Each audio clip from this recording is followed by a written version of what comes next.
Mari belajar, kita berkarya menjadi yang terbaik di udara lewat radio Suara Teknika.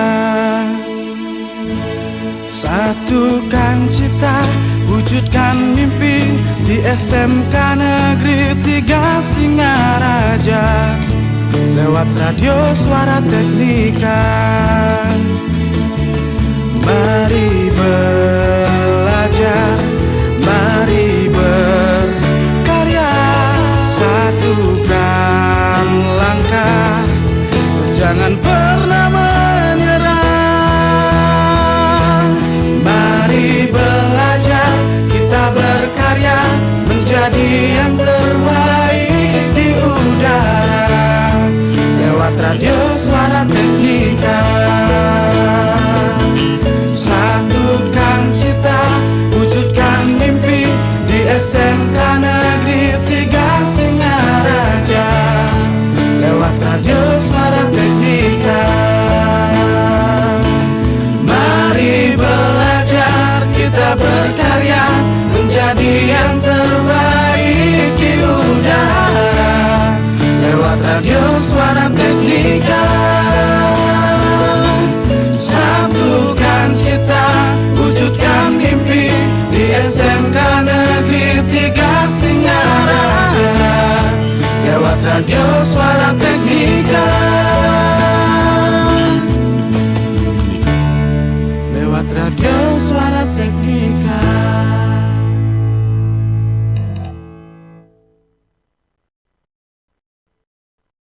The best mix of music. 107.7 FM.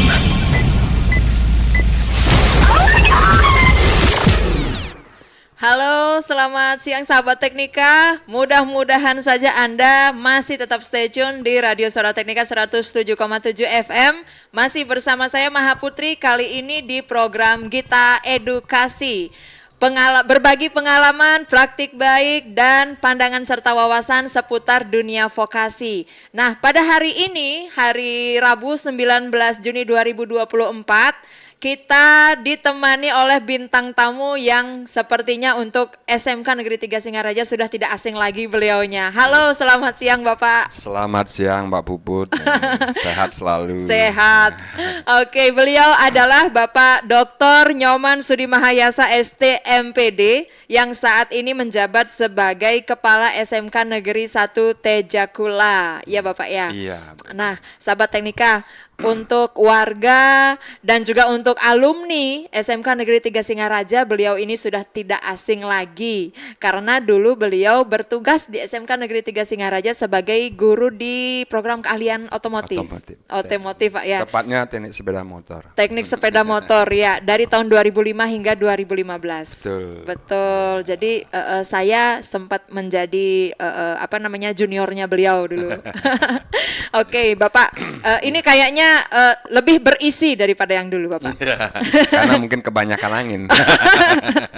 Ya, sahabat Teknika, beliau mengawali karir sebagai kepala sekolah itu di SMK Negeri 1 Grogga. Ya Pak ya? Iya betul. Dan itu 1 jam lebih. 1 jam 15 menit lah kurang lebih. Oke, itu di tahun 2015 hingga 2018, kurang lebih 3 tahun. Iya. Dan itu mondar-mandir Singaraja Grogga. Iya. Setiap hari bolak-balik. Setiap hari bolak-balik. Nah, sahabat Teknika, beliau ini kelahiran Singaraja, jadi asli Bulldog Pak. Iya, asli Bulldog. Bulldognya. Kemudian di tahun 1973, tepatnya bulan April tanggal 11, beliau saat ini tinggal di Banjar Jawa, tepatnya di Jalan Bayu Suta. Dekat kok. Dekat. Cuman nggak sampai 5 menit. Nggak sampai 5 menit dari sekolah. Nah, beliau ini terakhir meraih gelar doktor di tahun 2018. Betul. Oke, itu bidang di ilmu pendidikan. Di ilmu pendidikan, Pak ya. Jadi pada saat itu baru berapa ya Pak ya yang guru-guru menjadi dokter, masih dihitung dengan jari kayaknya Pak ya. Kalau tidak salah satu angkatan saya dengan satu kelas dengan Pak Gede Sukenaya. Oke. Kemudian kakak kelas saya ada Pak Bawe, Pak Wartawan, sama Pak Eka. Oke, Pak Eka Wilantari. Eka Wilantari. Oke, itu senior saya di fisika. Iya. Oke, nah beliau juga bisa menjadi doktor, itu kan berawal dari MPD. Iya. Oke, betul. MPD-nya jurusan apa Pak? Manajemen pendidikan. Manajemen pendidikan juga. Jadi beliau menyelesaikan S2 itu di tahun 2008. Kemudian S1-nya adalah Teknik Mesin ITN Malang di tahun 97. Betul. Oke. Nah, ini SMA Negeri 3 Singaraja. Ini beliau adalah salah satu alumninya SMA Negeri 3 Singaraja. Tamat tahun 1992. Kemudian ada SMP Lab Unut, berarti di Denpasar, Pak? Enggak. Dulu kan di iya, Singaraja, iya. Unut Singaraja. Oke, karena waktu itu masih Unut, Uniksa statusnya FKIP Unut. iya, betul. Oke, kemudian di Bebetin SD-nya. SD-nya di Berarti Bebetin. aslinya Bebetin, Pak? Asli Bebetin. Oke, memang asli bulldog. Oke, sahabat Teknika, hari ini kita akan mendengarkan bagaimana cerita-cerita di balik perjalanan karir beliau. Dan sebelum menjadi guru itu, beliau sempat menjadi engineer di PT Dewasa Unggul Jati di tahun 1998 hingga 2002. Kemudian menjadi konsultan di tahun 2002 hingga 2005. Nah, pengalaman nih Pak. Sebelum kita ke topik ke dunia vokasi, karena sebagai guru di SMK dan Bapak sebagai kepala sekolah di SMK, tentunya kita harus menjalin kerjasama yang erat dengan dunia vokasi karena kita menyiapkan tenaga kerja untuk mereka. Nah, Bapak kan punya pengalaman ini di bidang vokasi ya sebagai engineer. Mungkin bisa diceritakan bagaimana setelah tamat S1 Pak ya, tahun 97 kemudian 98 sudah langsung terjun ke sana. Sebagai apa? Ya. Baik, terima kasih sahabat Teknika. Terima kasih atas kesempatannya Mbak Puput, sudah diberikan kesempatan untuk berbagi cerita tentang dunia pendidikan. Yang jelas sangat menarik topiknya. Jadi dunia vokasi memang diawali karir saya itu setelah tamat S1 sarjana teknik mesin, kemudian bekerja di PT Dewasa Unggul Jati atau FIWI, Fujita Iron Work Indonesia. Jadi sempat dari tahun 97 sampai 2004 tahun 5 tahun lah kena di sana. Jadi di sana sebagai engineer yang jelas kerjaannya tuh lumayan. Jadi berangkat dari rumah, waktu itu saya masih kos lah di Rawamangun. Kantornya di Jakarta Kota, kemudian pabriknya di Tangerang. Lumayan. Lumayan. Jadi berangkat tidak ada matahari, pulang juga tidak lihat matahari. Jangan-jangan kerjanya juga nggak lihat matahari. Betul, nggak lihat matahari juga kan karena di dalam di pabrik. Jadi dari mulai desain kita waktu itu kursus mengerjakan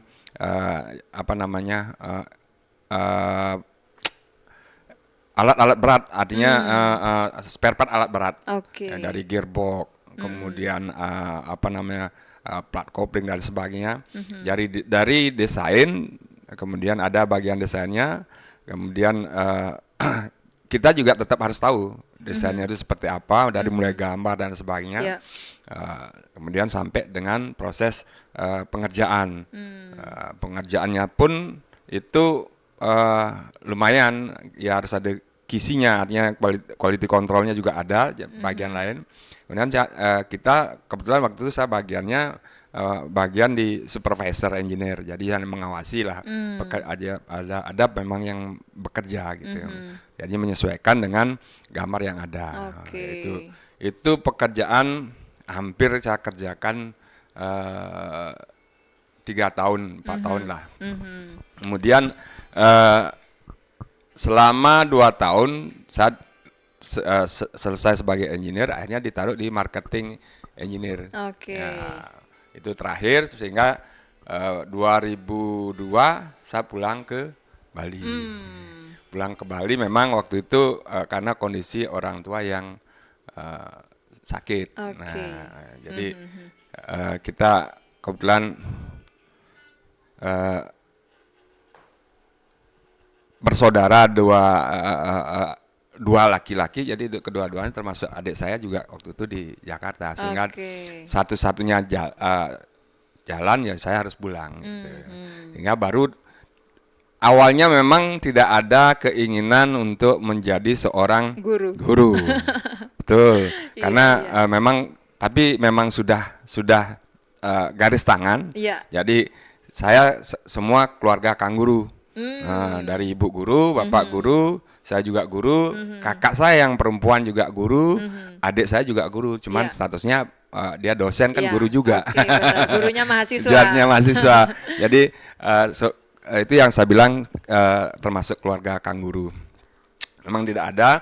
Kemudian kenapa bisa jadi guru? Kenapa bisa terjun ke dunia pendidikan? Ya memang waktu itu kebetulan orang tua yang memang paham tentang pendidikan, sehingga carilah waktu itu kan ada akte 4.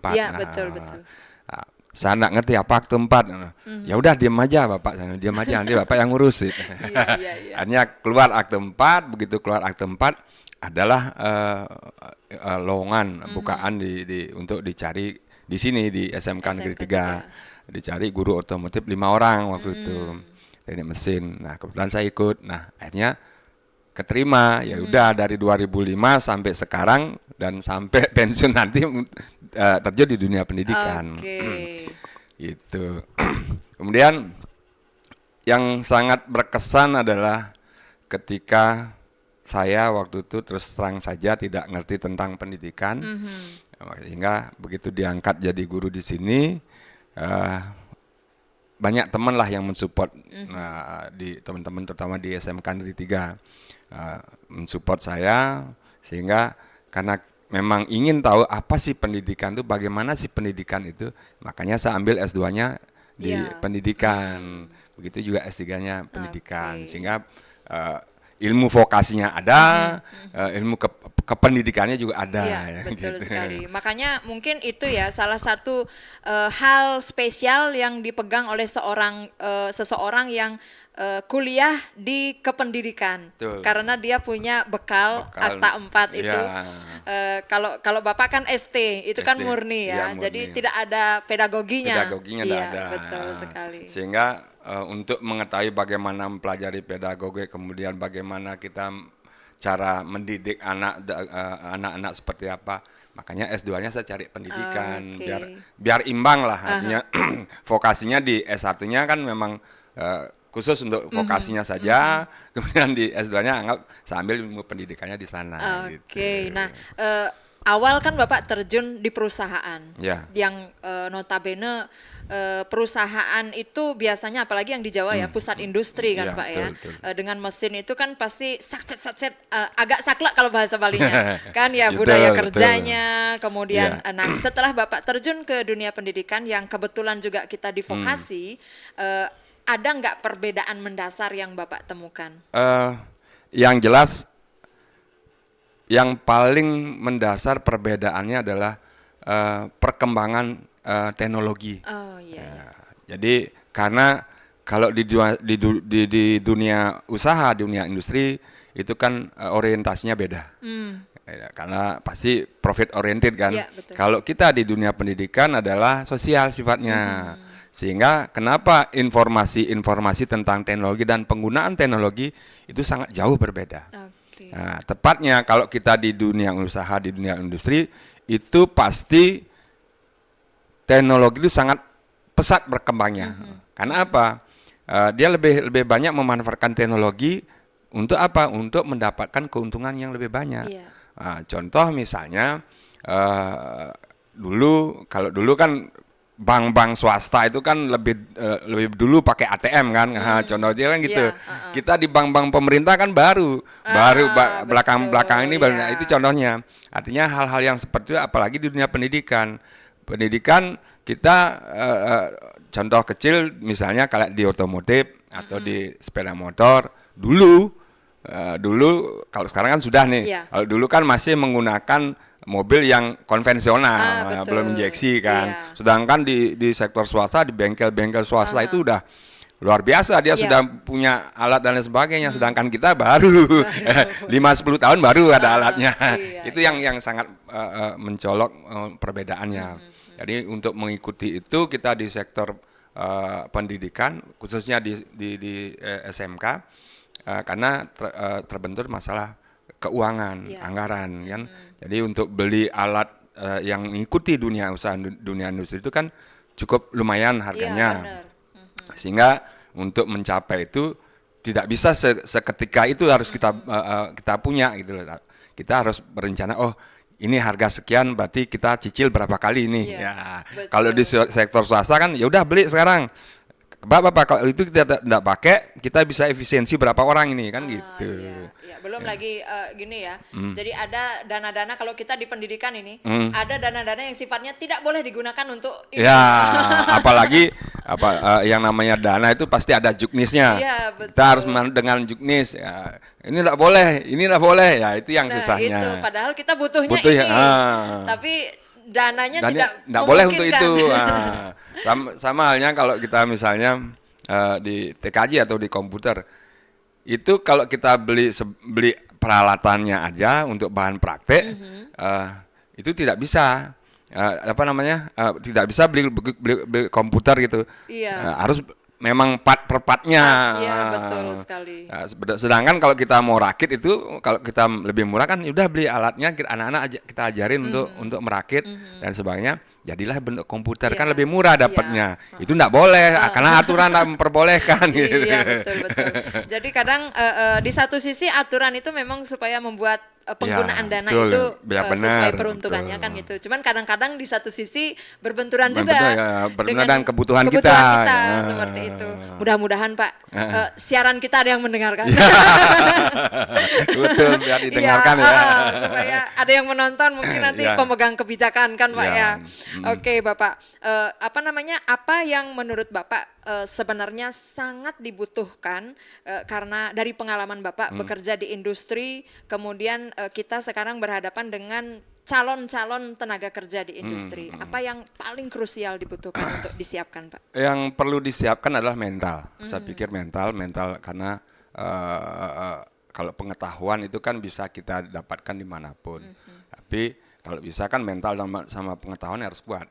Yang paling kita utamakan kalau pengalaman saya waktu dulu bekerja di swasta, mentalnya harus kuat.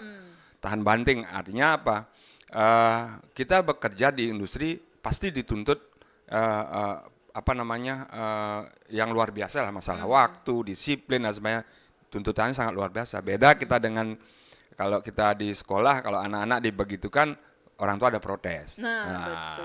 Tapi kalau kita bekerja di sektor swasta, mau tidak mau, kamu telat 5 menit, sekian menit dipotong gajinya. Itu resiko yang sangat itulah yang harus disiapkan. Jadi mental itu yang harus dipersiapkan untuk anak-anak. Karena untuk membentuk mental dan karakter ini prosesnya lama. Iya, betul sekali. Tapi kalau masalah pengetahuan kan apalagi sekarang udah dunia itu kecil sekali, mau cari pengetahuan di mana udah gampang. AI.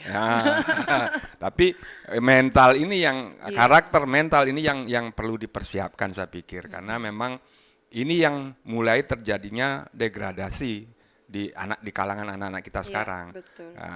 Kalau kita zaman kita aja, apalagi zaman saya, kalau dimarahin sama guru, apalagi kalau dulu saya SD pernah dipukul sama penggaris kayu itu loh.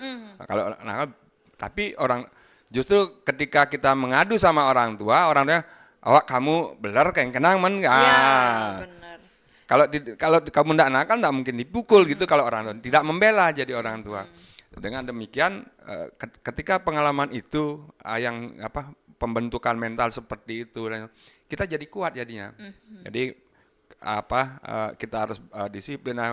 Makanya dengan dibentuk karakter dan mental yang seperti itu, saya jauh loh waktu dulu kerja dari Jakarta Kota, kemudian ke Tangerang, di kawasan Jatake. Apalagi itu kawasan sibuk. Iya, itu kalau enggak kuat mental, waduh. Pengen nyerah aja dah Pak Nyerah ya. aja. Apalagi begitu masuk pabrik udah dikunci, nggak bisa keluar Iya. mana-mana. kayak tahanan Iya. kayak Tahanan pabrik. tahanan pabrik. Tapi memang harus ya mau nak mau ya, karena itu adalah sebuah pekerjaan dan risiko kita bekerja di sana, ya mau tidak mau ya harus kita jalani. Oke. Sehingga kalau tidak kuat mental kita waktu itu udah lari pasti. Karena mungkin satu jauh dari orang tua. Iya, betul. Nah, kemudian situasi ibu kota seperti apa sih? Saya berangkat naik kereta, naik angkot itu biasa. Pergi tidak ada matahari, itu jam setengah enam saya harus sudah berangkat. Iya. Pulang dari pabrik, padahal pulangnya jam 5 pulang.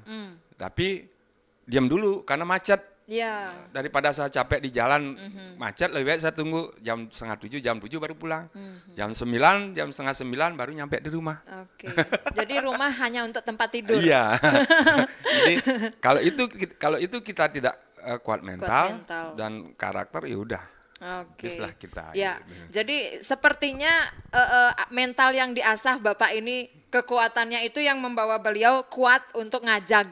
Ya, betul. Jadi menempuh karir sebagai kepala SMKN 1 Grogak itu selama kurang lebih 3 tahun, dari 2015 ke 2018. Ya, betul. Nah, karena basic Bapak sebenarnya kan tidak seperti S1 kependidikan yang 4 tahunnya memang ada pedagoginya Pak ya.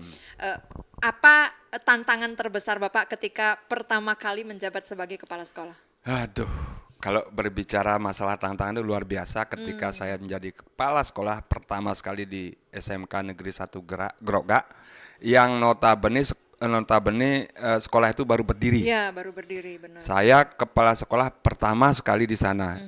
Kedua, pertama PJ-nya, PLT-nya adalah pengawas dulu kan. Begitu saya pertama. Itu belum memiliki gedung loh. Masih pinjam gedung di SD 1 Banyupoh. Oh iya.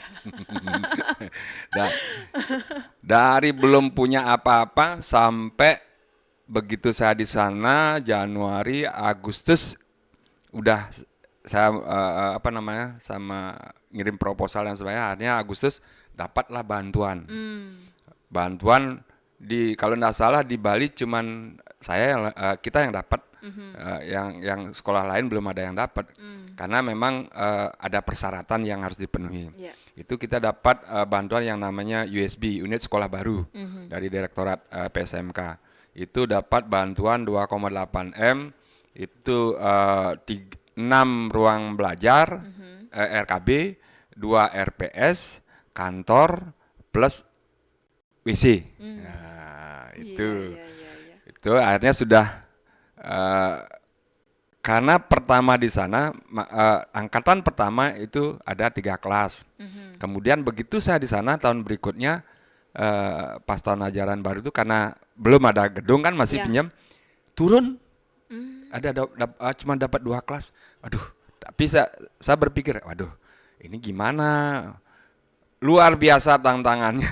Iya benar. Jadi masyarakat belum percaya bahwa itu ada SMK di sana, sehingga masyarakat tuh ragu-ragu untuk menyekolahkan anaknya di sana. Sampai akhirnya kita buka waktu itu kompetensi pertama yang ada itu hanya perhotelan. Kemudian di tahun berikutnya karena menurun dapat itu, untungnya waktu itu karena basic saya adalah sertifikasinya adalah teknik sepeda motor, makanya saya buka di sana. Lagi 2 kompetensi, boga sama teknik sepeda motor. Kenapa saya buka teknik sepeda motor waktu itu? Karena memang ada aturan. Karena saya sudah serdik, harus memegang, karena kepala sekolah kan dulu harus jam, harus mengajar 6 jam minimal kan, dan itu harus mengajar di satminkelnya, di satuan pendidikan masing-masing. Makanya saya buka teknik sepeda motor. biar serdiknya tetap jalan, biar TPG-nya dapat gitu. Hanya jalan. Begitu dapat bantuan mulai membangun, tahun berikutnya barulah membludak. Karena ada bangunan, karena mulai ada bangunan, tahun berikutnya 2017 kalau tidak salah, 2017 itu yang sangat membludak. Karena itu tadi sudah kelihatan gedungnya, sudah mulai membangun kan, sudah ada pelangnya dan sebagainya. baru sampai waktu itu kalau tidak salah hampir 300-an kita dapat siswa waktu itu. Dari tiga kompetensi itu. Iya. Akhirnya mulailah berkembang akhirnya tahun 2018 terakhir itu 2017 lagi dapat bantuan RPS sama RKB juga. 2018 dapat kan sudah ke provinsi, dapatlah penyengker dan sebagainya. Ya, tantangan yang terberat itu tadi ketika mengawali itu, terus terang waktu itu saya di Grogga PNS sendiri loh. Punya guru semua honor. Guru honor semua. Pegawai juga pegawai honor. Bayarnya gimana kan? Nah, itu pusing kan. Pusing. Waduh, waktu itu ya udah cuman PNS cuman saya sendiri. Akhirnya begitu tahun berikutnya baru ada yang pindah ke sana satu Bu Sun kalau tidak salah. Ya. Nah, Bu Sun pertama sekali guru PNS yang pindah ke sana dari Nusupinide. Ayo saya mau mumpung tidak ada guru juga di sini PNS ya baru beliau. Jadi memang di sana sangat waktu kepala sekolah di SMK 1 Grogga itu yang sangat lumayan pengalaman yang luar biasa buat saya. Karena mengawali karir jadi kepala sekolah dimulai dari istilahnya benar-benar minus, Pak. Minus, bukan nol ya? Bukan nol, minus. Dari tidak ada apa-apa lah. Iya.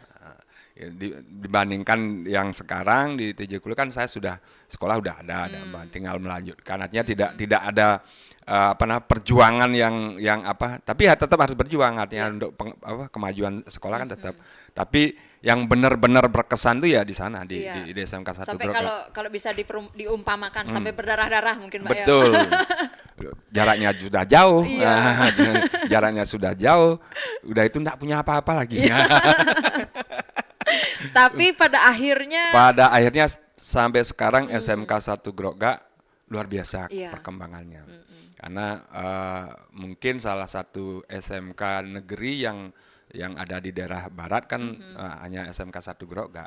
Sehingga kalau sekarang malah kalau tidak salah saya dengar dari teman kepala sekolah di sana bahkan sekarang sampai nolak-nolak katanya siswa. Karena minat siswa masuk di sana itu luar biasa. Iya, mungkin karena di daerah barat juga Pak jadi lebih dekat, lebih mudah dijangkau. Dan mungkin juga karena jurusannya memang menarik. Menarik, dan pas dengan jurusan kalau di sana kan daerah pemutaran sana kan daerah pariwisata, sehingga yang kompetensi yang dibuka di sana juga pas yang dibutuhkan oleh masyarakat. Jadi perhotelan sama boga. Plus sepeda motor, itu yang sangat berkembang juga di sana. Peninggalan Bapak. itu yang boga sama sama teknik sepeda motor. Oke, itu menarik sekali. Jadi tidak semua orang bisa bertahan dengan situasi yang seperti itu, Bapak. Jadi memulai segala sesuatu dari minus itu perlu ketahanan mental yang memang sudah diasah Pak dari sebelumnya. Sudah disiapkan. Kalau enggak kuat mental udah mungkin betul. Di tengah jalan udah berhenti. Benar sekali. Nah, ini Pak Nyoman Sudimahayasan ya, sahabat Teknika ya. Beliau juga bisa menjadi seperti sekarang karena ikut berbagai organisasi juga di luar. Jadi beliau aktif di KMHDI, kemudian KNPI Buleleng, kemudian ISSI. Nah, saya tumben dengar nih Pak, ISSI ini. Sport sepeda.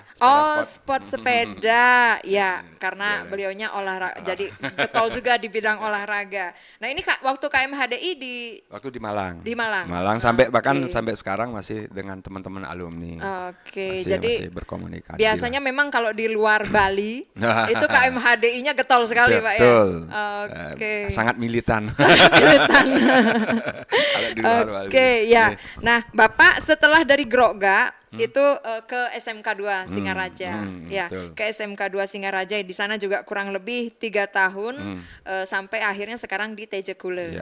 Nah, mungkin ada yang berbeda nggak yang Bapak rasakan dari Grogga ke SMK 2? Yang jelas perbedaan pasti ada. Jadi yang berbeda itu adalah karakter teman-teman. Jadi budaya teman-teman, kemudian lingkungan itu yang membedakan. Kalau yang paling terus terang saja yang tidak tidak pernah saya lupakan adalah budaya teman-teman, karakter teman-teman di SMK Negeri 3 Singaraja. Karena terus terang benar sampai sekarang pun saya masih komunikasi, nyambung dengan teman-teman karena enak gitu loh. Enaknya terus terang saya sampaikan bahwa kalau teman-teman di SMK 3 tuh fair orangnya. Ceplos-ceplos saya. Ceplos adalah. Tapi ya itu yang membedakan. Tapi yang mau tidak mau walaupun ada perbedaan ini, perbedaan karakter, perbedaan budaya, mau tidak mau ya karena kita masuk ke lingkungan ini ya kita harus menyesuaikan. Gitu. Betul. Mungkin di sana mungkin Pak ya nilai plusnya seorang guru. Karena di awal tuntutan pertama sebagai seorang guru itu adalah mengenali karakteristik peserta didik. Ya, betul. Betul sekali. Nah, ngomong-ngomong ini soal peserta didik Pak ya, sebelum kita ke penghujung perbincangan, mungkin bagaimana pandangan Bapak, kan kita mengalami sekian kali perubahan kurikulum. Nah, yang sekarang kita ada di kurikulum Merdeka. Nah, untuk kurikulum Merdeka ini kan kita diberikan peluang untuk dalam tanda kutip merdeka mengajar. Termasuk juga mungkin di jajaran manajemen di tingkat kepala sekolah kan punya kemerdekaan untuk gini. Nah, pandangan Bapak terhadap kurikulum Merdeka bagaimana? Dan kaitannya juga Pak dengan partisipasi orang tua. Kalau saya lihat perbedaan yang mendasar adalah dengan kurikulum sebelumnya adalah diberikannya kebebasan kita untuk mengeksplor apa yang kita punya, apa yang kita miliki. Jadi benar-benar diberikan ruang untuk berinovasi, berkreasi.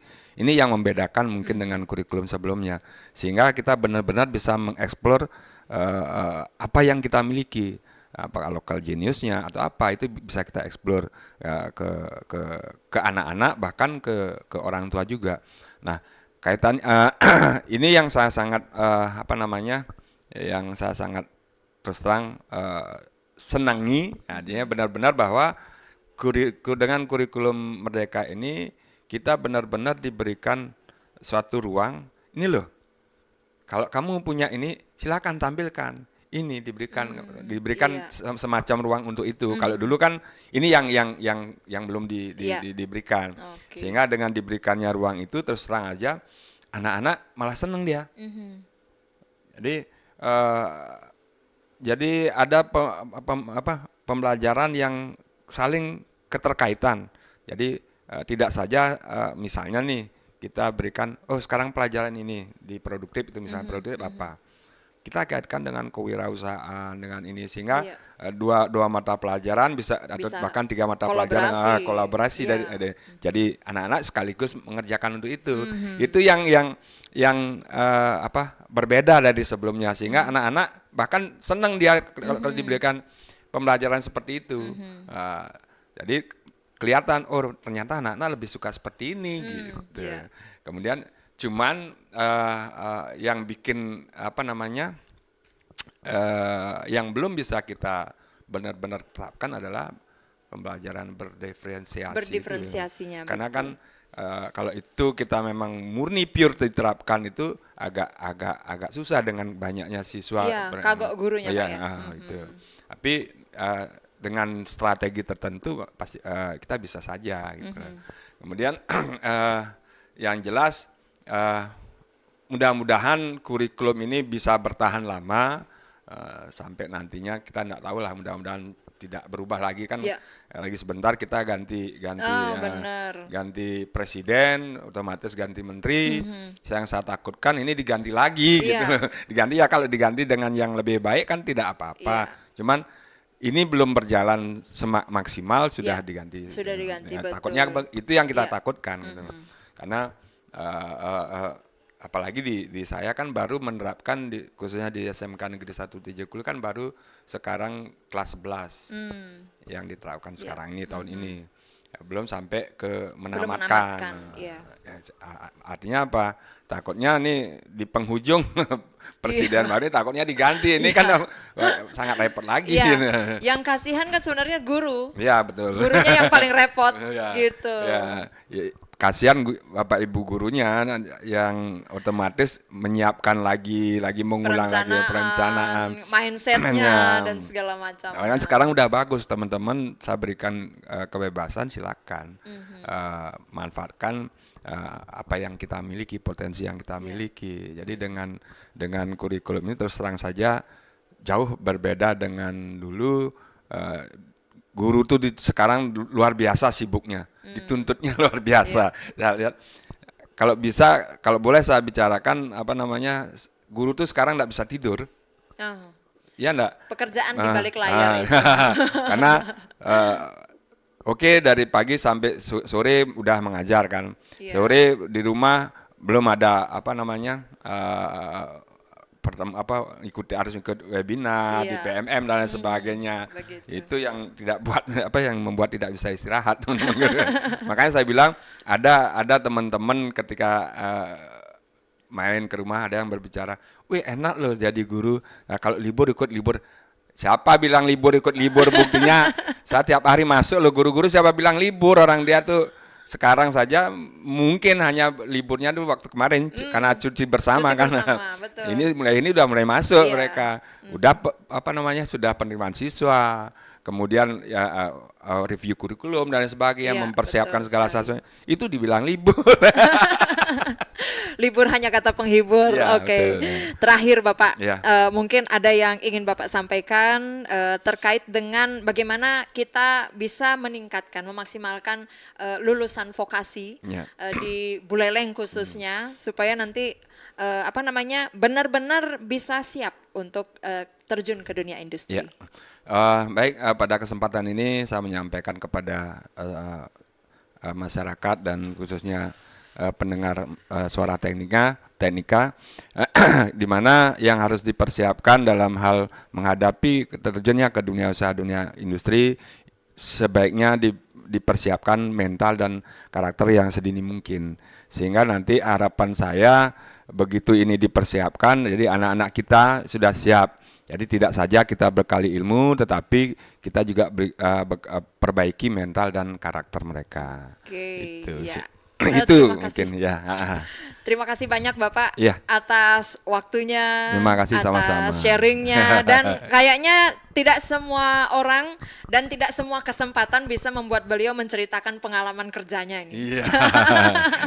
Hanya itu yang bisa kita berbagi lah. Iya benar. Jadi pengalaman beliau karena memang sudah backgroundnya sempat bekerja di sebuah perusahaan, kemudian sekarang terjun memimpin sekolah vokasi. Jadi memang jadi banyak kelebihan di sana. Pengalaman real sudah didapatkan, kemudian bagaimana mengaplikasikannya di dunia pendidikan. Betul. Seperti itu Bapak. Terima kasih Bapak sekali lagi. Sama-sama Mbak Puput. Nanti mudah-mudahan lain waktu kita bisa ngobrol-ngobrol lagi Pak. Siap. Ini Bapak adalah tamu pertama di program Gita Edukasi dengan tampilan kita yang baru. Ya, berarti saya yang memerawani. Ini kita masih on progress ya, sahabat teknika ya. Mudah-mudahan nanti lebih cepat kita akan semakin berbenah lagi dengan penampilan kita, kemudian konten-konten kita, program-program kita yang kita benar-benar bisa upayakan supaya menjadi media informasi dan edukasi yang bermanfaat bagi Anda semuanya. Oke. Kita akhiri perbincangan kita dengan Bapak Nyoman Sudi Mahayase untuk edisi Gita Edukasi hari ini. Kita akan bertemu lagi di lain kesempatan. Sampai jumpa.